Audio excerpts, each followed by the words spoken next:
korban itu berdaya, punya hak gitu. Dia merasa bahwa dialah yang salah gitu. Misalnya kasus kekerasan seksual yang terjadi pada perempuan gitu.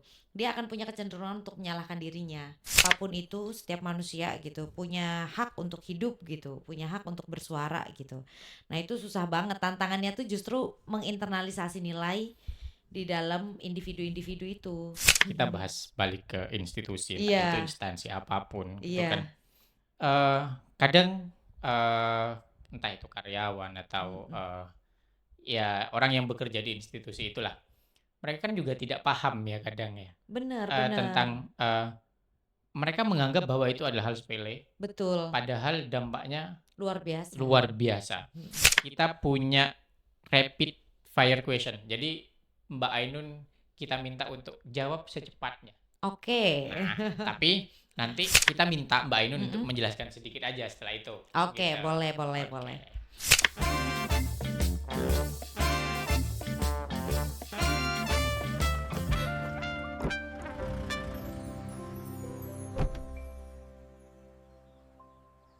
Meniti ilmu, memacu amal, menggali hikmah.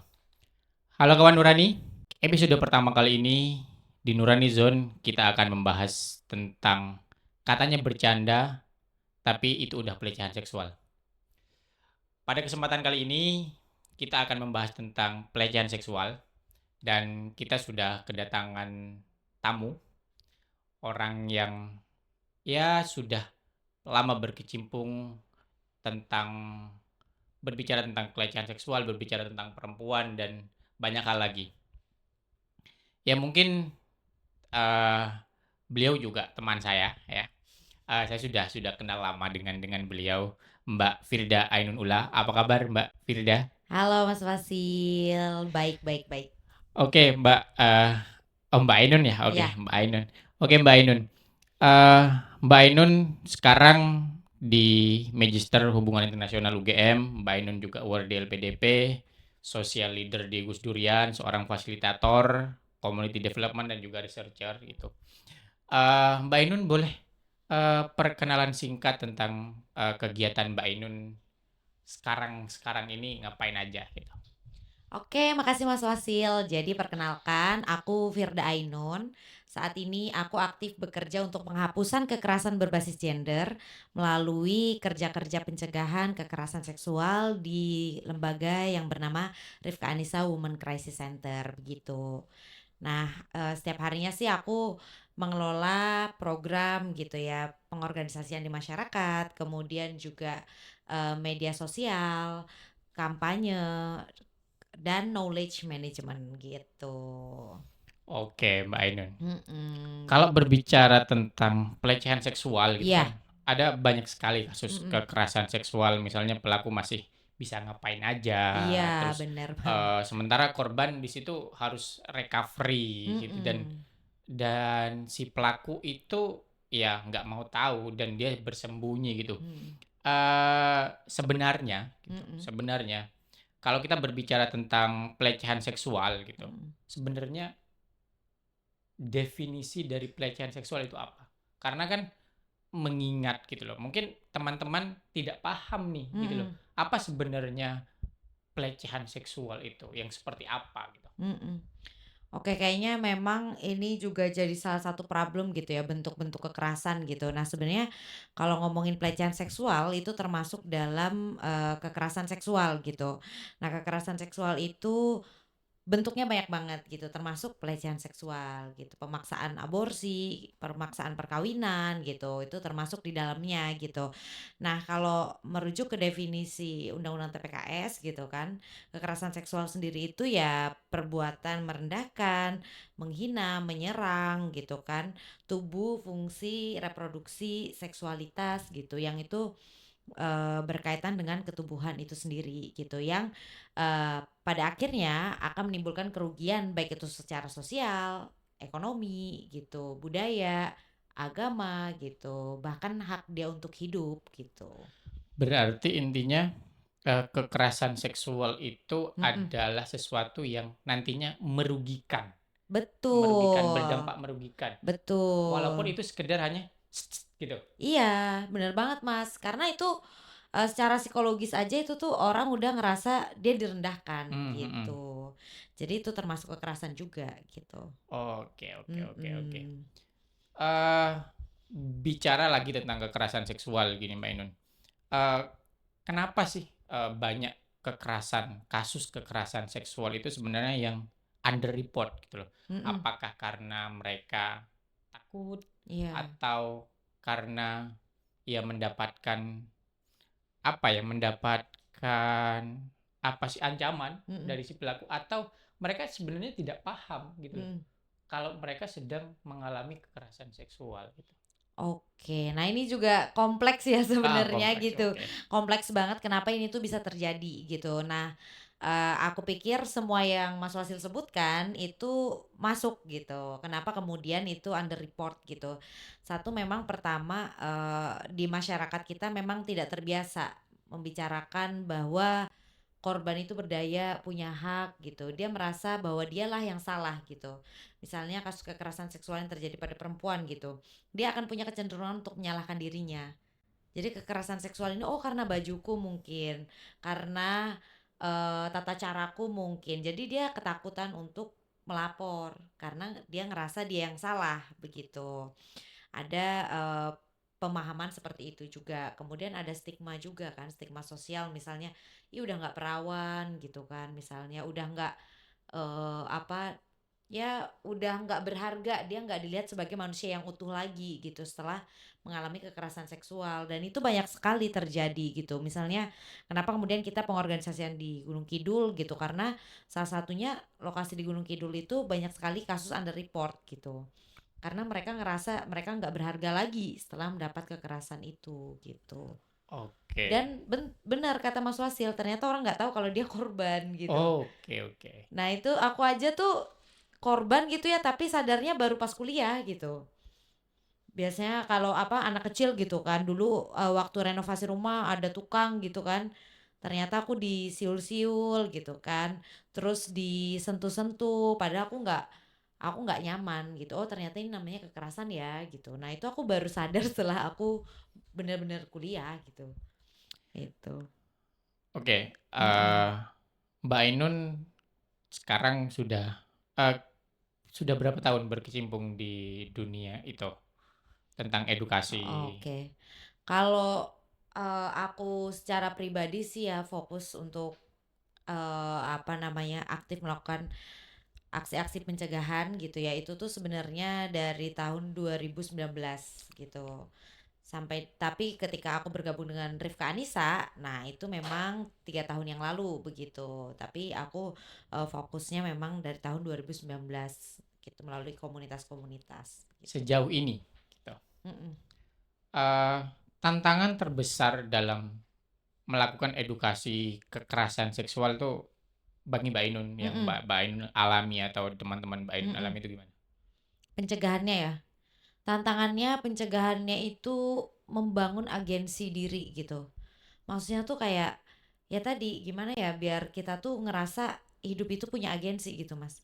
Kita itu hidup punya apa siapapun itu setiap manusia gitu punya hak untuk hidup gitu, punya hak untuk bersuara gitu.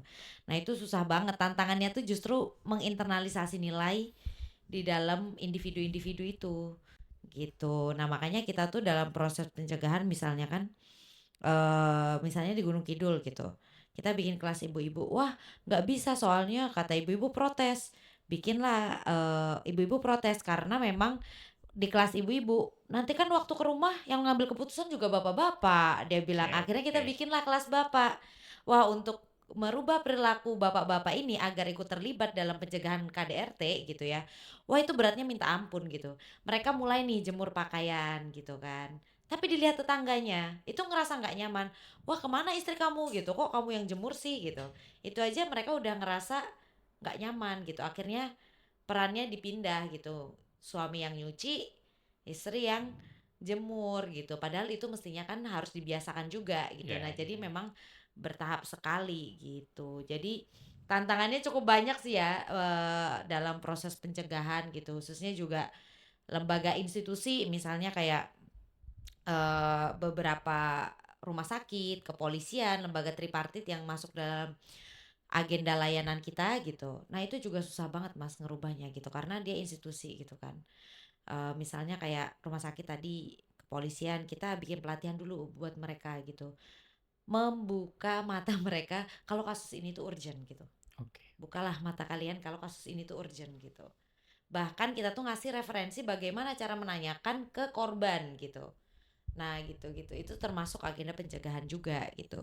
Ya karena kan eh kalau kita Mhm. bahas balik ke institusi, entah itu Iya, instansi apapun gitu kan, iya, eh kadang eh entah itu karyawan atau mhm, ya orang yang bekerja di institusi itulah, mereka kan juga tidak paham ya kadang ya, bener bener, tentang mereka menganggap bahwa itu adalah hal sepele, betul, padahal dampaknya luar biasa, luar biasa. mhm, Eh Kalau begitu kan, berarti kita perlu ngomongin nih, apa nih sebenarnya yang mhm, harus kita lakukan gitu mhm, loh. Kalau ngomongin solusi gitu misal, mhm, yang pertama gitu untuk terhadap kekerasan seksual khususnya terhadap korban nih, mhm, khususnya terhadap korban ya, ya oke lah untuk bukan pelaku, orang-orang yang belum teredukasi. mhm. Solusi sederhananya sih itu gimana sih, Mbak? Setiap dari kita gitu ya. Heeh, Sebenarnya solusi sederhananya sekecil misalnya, kita cukup mendengarkan teman kita yang mengalami gitu kan atau mhm, mengalami kekerasan begitu, atau mendapat pengalaman itu gitu, atau misalnya kita bikin story di Instagram gitu. Itu sudah cukup membantu sebetulnya gitu dalam proses pencegahan. Karena ya sekecil-kecilnya apa ya, agenda gitu atau program gitu itu tuh turut merubah juga gitu. Jadi bisa dimulai dari kamu campaign soal secara pribadi gitu, campaign soal pencegahan kekerasan gitu, anti kekerasan atau misalnya harus melapor kemana, itu penting banget gitu. Minimal harus tahu gitu, harus melapor kemana gitu. artinya harus berani mengutarakan, harus Betul, berani ngajak. Kalau bener, misal ketika aku udah ketemu dengan Mbak Ainun nih gitu kan, mhm, eee, berarti aku harus menjadi agen selanjutnya yang betul. berani Iya, menyuarakan itu gitu. bener. Jadi nge-influence orang lain buat join nih anti kekerasan gitu. Oke oke. Heeh, Eee, Balik lagi nih tentang mhm. kekerasan seksual. Di pesantren, mungkin Iya. kita kita banyak ngelihat, katanya Iya, itu betul tempat betul. yang aman gitu loh, Mhm, kampus, mhm, sekolah gitu, dan oknum mhm, atau pelakunya adalah guru yang seharusnya menurut kita gitu loh, digugu dan ditiru gitu loh. Eee, Kenapa banyak kasus-kasus yang di situ tuh sebenarnya mereka nggak mau gitu loh, bukan nggak mau atau menutupi gitu ya menutupi kesannya. atau jangan-jangan Mhm, kekerasan seksual itu sudah ada dari dulu dan mhm, baru kita tahu hari ini ternyata pesantren juga bukan tempat yang aman, sekolah mhm, bukan tempat yang aman. Terus mhm, gimana gitu? mhm. Nah ini, sebenarnya gimana ya, kalau ngomongin institusi gitu Mhm ya, sebenarnya tidak ada ruang yang aman sebenarnya Mas gitu, baik itu di institusi pendidikan, pendidikan berlatar belakang agama bahkan gitu kan, itu nggak bisa dijamin ruang amannya gitu. Tapi lagi-lagi ada nggak upaya suatu lembaga itu untuk menyediakan ruang gitu anti kekerasan gitu. Artinya kan dia mulai aware gitu. Artinya dia udah mulai peduli dengan isu ini gitu, dengan kekerasan seksual gitu. Nah, memang kasus-kasus belakangan ini di institusi pendidikan maupun di institusi pendidikan tinggi itu banyak banget gitu. Nah, bahkan sedihnya gitu, kasus-kasus yang sering terjadi ini khususnya yang berlatar belakang agama ini, itu pelakunya itu biasanya malah kiai, pengajar, ustadz gitu yang memang punya relasi kuasa yang cukup tinggi ya, timpang gitu antara murid dan guru gitulah. Jadi lebih banyak demikian gitu yang terjadi. Oke, jadi kan kita perlu menciptakan bahwa di semua lingkungan, entah di lingkungan Mhm, manapun, entah bener. itu instansi sekolah, instansi pendidikan atau instansi apapun, kita perlu menciptakan lingkungan yang aman. Iya, ekosistem yang aman gitu ya. Oke, eee,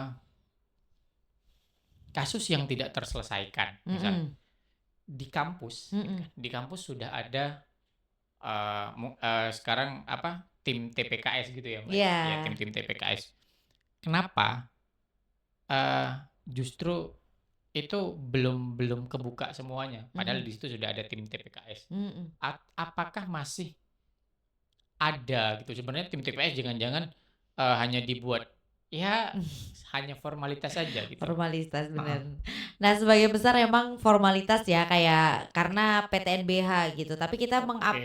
kami tuh sangat mengapresiasi upaya baik ini gitu kan. Cuman, lagi-lagi ternyata beberapa universitas gitu kan tidak berkomitmen atas, ruang yang diciptakan ini gitu. Misalnya mereka ada ruangnya nih, ada satgasnya. Ternyata pas kita ke sana itu nggak ada psikolognya, nggak ada pendamping hukumnya, itu kan lucu banget ya sebenarnya gitu. Sehingga kasus-kasusnya itu tidak bisa terselesaikan dan akhirnya dirujuk lagi ke Rifka gitu. Oke. Nah, itu banyak sekali kasus terjadi kayak gitu, Mas, gitu. Kerjaan Rifka banyak banget ya. Iya, Yang harusnya sudah udah terselesaikan di kampus, bener, di institusi yang lain mhm. lah, malah masih dilempar lagi gitu kan. Iya, bener. Nah, itu sih sedihnya. Jadi kita, mengapresiasi cuma memang kurang berfungsi dengan baik satgasnya gitu. Tapi memang aku, menyadari gitu, memang mungkin bebannya itu cukup banyak gitu sebagai Mhm, dosen gitu kan. Tendik ataupun, dekan gitu kan yang harus ada di level satgas itu gitu. Itu udah punya beban administrasinya sendiri, beban pengajarannya, beban, akademiknya. Yang di luar dari itu dengan gaji yang sama mereka harus melakukan pekerjaan lain gitu kan. Jadi itu kayak oke gitu kan.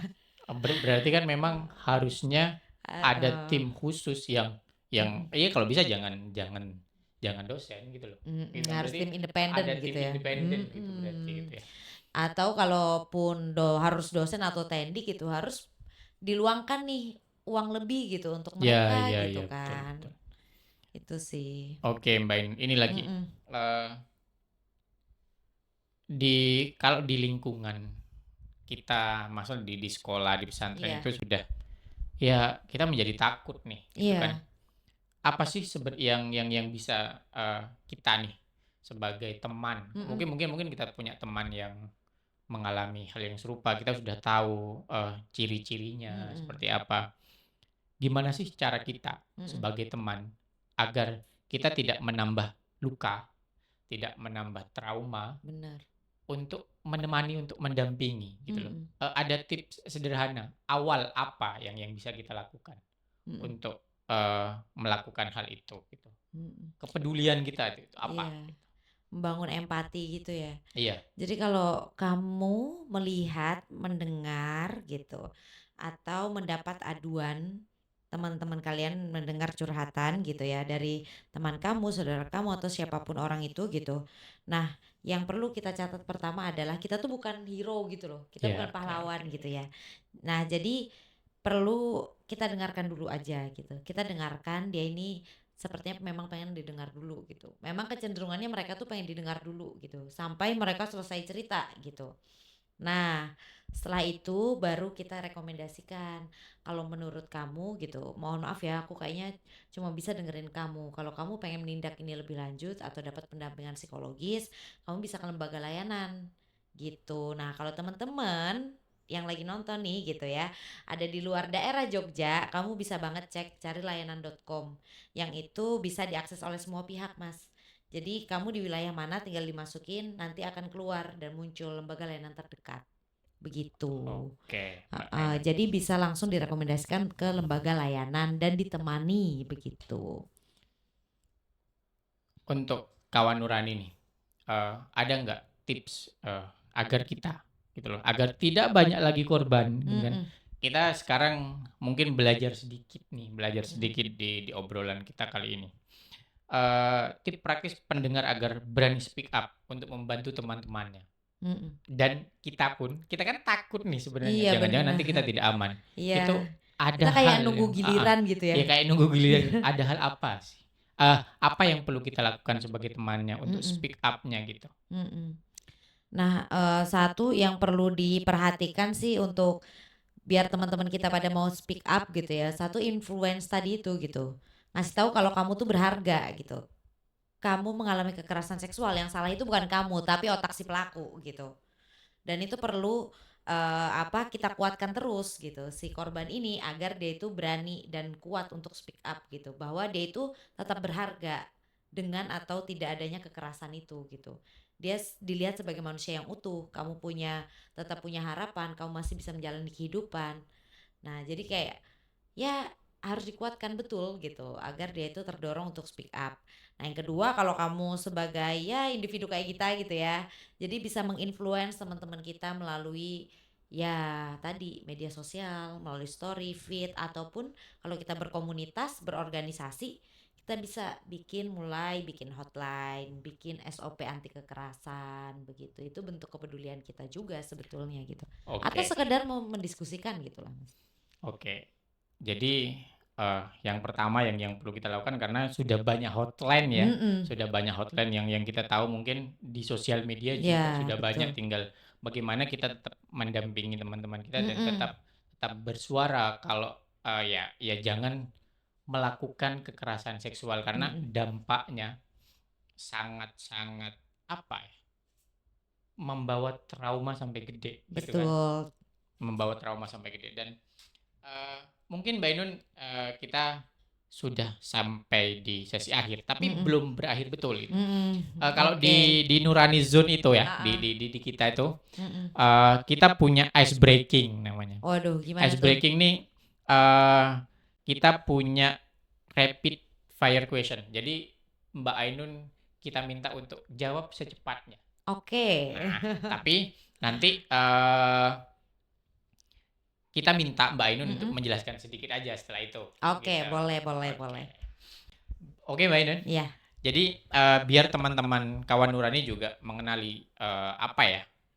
Red flag lah, red flag tanda-tanda gitu ya? tanda-tanda gitu Mhm. ya, tanda-tanda bendera merahnya lah Mhm. kira-kira. Oke, Mbak Ainun. Ya, Oke. boleh kita mulai. Yang pertama, oke Mhm. ya, pertanyaan yang pertama untuk Mhm. berikutnya. Ada dosen atau atasan ngajak ketemuan di luar jam kuliah, safe or unsafe? Unsafe. Unsafe. Kenapa unsafe? Ya karena kalau misal pertemuan itu kan harusnya formal ya, Iya, harusnya oke. di kampus gitu. Dan Mm-mm. kalau di luar kampus itu susah banget nanti ditanganinnya gitu. Misal terjadi hal-hal yang kita tidak inginkan gitu.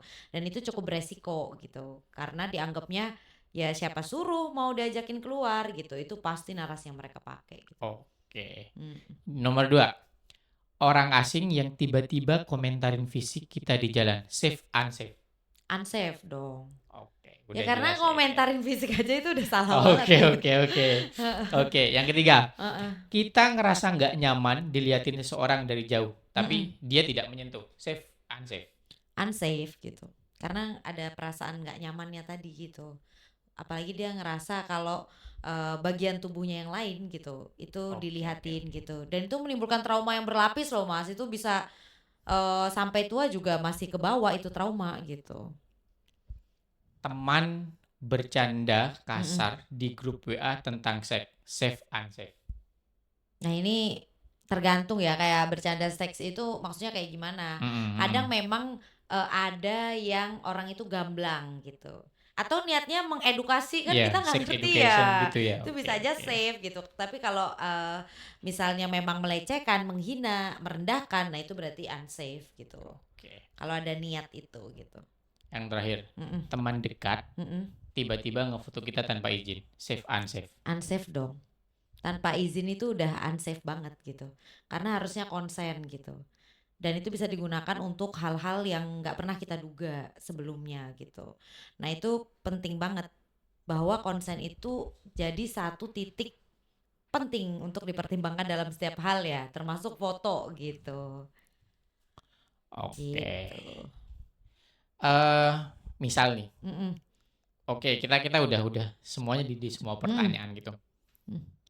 Tadi kan yang teman dekat gitu loh, Mbak. Iya, Misal, aku temenan udah lama sama Mbak Ainun. iya. Aku foto Mbak Ainun nih, Mm-mm. gitu kan, foto Ainun. Terus ya udah aku kasihin. Itu safe, unsafe? Kamu kasih ini maksudnya Kasih gimana? ke Ainun, gitu loh. Aku moto, misal Heeh. HP ku foto dari jauh. Misal Ainun lagi ngantuk-ngantuk, aku foto Mm-mm. terus. dan kamu ngantuk ya gitu. Itu save Oh, unsave itu. iya. Nah, itu kan sering terjadi ya, Heeh heeh. karena budaya konsen ini sebenarnya, cukup baru juga di antara Oke kita oke. gitu. Makanya, perlu saling terus mengingatkan Mhm. gitu kan, yang kemudian, "Eh, aku nggak nyaman loh kamu foto, hapus dong," gitu. Nah, bisa kayak gitu. Atau misalnya, "Eh, nggak apa-apa, simpen aja buat kenang-kenangan ya buat kamu," gitu kan, bisa aja ya kayak gitu, sebagai bestie gitu. Tapi ya itu kalau misal apa, hal-hal sekarang kan banyak banget foto yang dipergunakan Mhm mhm. sebagai hal-hal yang itu akan menimbulkan bentuk kekerasan baru gitu. Nah, itu bahkan traumanya berlapis-lapis karena jejak digital tuh nggak bisa hilang gitu. Iya, Beda betul. sama jejak yang lain gitu. Bisa aja kita sembunyikan. Aib digital tuh udahlah nggak terselamatkan. Udah Jadi ketahuan banyak sampai orang gitu kan. heeh, bener. Kita tuh menangani kasus KBGO itu ada sampai yang ODGJ gitu loh, Mas. Sampai segitunya? Iya, karena dia depresi gitu ya, karena nggak bisa dihapus, udah nggak bisa diselamatkan gitu. Dan itu kan dia nggak bayangin kalau misal anaknya, bapak ibunya ngelihat gitu. Jadi dia sampai depresi berat dan akhirnya diidentifikasi sebagai orang dengan gangguan jiwa Nah, gitu. ada pertanyaan Mhm, yang sangat pengen pengen aku tanyain nih sebenarnya. Sebenarnya iya, di luar ini. Eee, Kalau udah depresi kayak gitu, mhm, eee, ini kan kekerasan seksual itu kan banyak, membuat trauma mhm, seseorang gitu loh. bener, Sebagai korban, untuk nge-save diri kita sendiri. Oke, mhm, mungkin kita sudah menjadi korban gitu loh. mhm, Tapi apa yang perlu kita tekankan gitu loh, mhm. sebagai korban untuk menguatkan diri kita sendiri itu apa? Kalau aku sih biasanya nyari peer group ya, pasti itu kita rekomendasiin buat teman-teman nyari support group gitu kan. Sesama teman gitu yang bisa diajak ngobrol. Karena kalau semakin lama sendirian itu juga cukup berbahaya gitu. Jadi harus punya peer group gitu. Kemudian juga yang penting untuk dilakukan ya kita selalu mengingat-ingat kembali bahwa kita tuh cukup berharga gitu. Kita sudah sangat berharga, kita masih punya harapan hidup gitu kan, untuk terus melanjutkan hidup gitu. Nah, itu perlu kalau bisa ditulis tempel di kamar gitu. Jadi biar keinget terus gitu. Jangan menyalahkan diri sendiri. Bener, lagi-lagi yang satu otak pelaku gitu. Itu harus tekankan yang salah otak pelaku gitu, harus ditulis tuh di kamar gitu, Oke oke. biar Oke dia Mbak tetap Ainun, kuat. Mhm, eee, kita sudah masuk di sesi akhir kan. iya, Aku pengen minta, Mbak Ainun untuk menulis pesan lah di mhm, sticky note yang mungkin nanti akan menjadi, eee, apa ya, pegangan kita semua. mhm, Terserah Mbak Ainun mau nulis apa, entah itu ajakan, entah itu harapan atau apapun gitu loh, mhm, tentang ya apa yang ingin Mbak Ainun tuliskan gitu. Aku udah punya pulpen dan kertas, mhm. aku pengen minta Mbak Ainun menuliskan di sini. Oke, Boleh nggak Mbak Ainun? boleh. Apapun itu, harapan, ajakan atau apapun gitu. Oke, atau boleh ya hal-hal yang kuat lah menurut Mbak Ainun.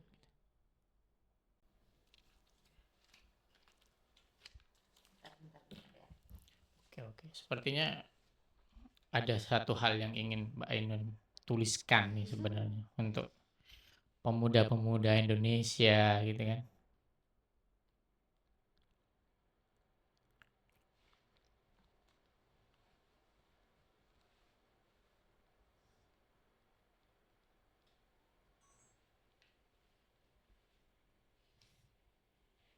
Oke. Nggak perlu aku bacain. Mbak Ainun boleh ditempelin di sini. Boleh ditempel di belakang kita. Menempel nggak ya? Oke, terima kasih Mbak Ainun untuk sharing-sharingnya hari ini. Eh, Banyak pelajaran yang aku dapatkan hari ini ngobrol-ngobrol dengan Mbak Ainun. Semoga kedepannya kita bisa ngobrol lagi dan yang terpenting dari kita sebagai teman gitu kan atau di sana teman-teman yang sudah menjadi korban jangan pernah merasa bahwa hidup kalian berhenti di situ. Tuh, Betul, begitu kan Mbak Ainun? Jangan pernah berharap bahwa hidup kalian berhenti di situ dan kita kalian tidak sendiri gitu kan. Kalian betul. tidak sendiri dan kita sebagai teman akan terus mendorong, Mendukung. mendukung teman-teman semuanya. Mm-mm. Terima kasih Mbak Ainun hari ini obrolan kita sangat ya daging ya semuanya adalah gitu. Dan semoga kita bisa bertemu lagi. Ya. Mungkin Mbak Ainun ada yang ingin disampaikan sedikit terakhir? Apa ya? Nah, kalau aku sih mungkin buat teman-teman semuanya itu jangan takut buat melaporkan ya. Jangan takut buat melaporkan. Kamu nggak sendirian. Kamu cukup berharga untuk menjadi manusia yang utuh tanpa kekurangan suatu apapun gitu. Jadi kamu manusia yang utuh tetepan gitu. Meskipun katanya manusia penuh kekurangan ya, tapi ini untuk menguatkan. Jadi jangan takut untuk lapor. Laporkan ketika kamu melihat, mendengar kasus kekerasan seksual yang ada di sekitarmu. Begitu. Oke, terima kasih Mbak Ainun. Terima kasih Mas Oke, Wasil. kawan Nurani, ini sudah di akhir sesi kita di Nurani Zone.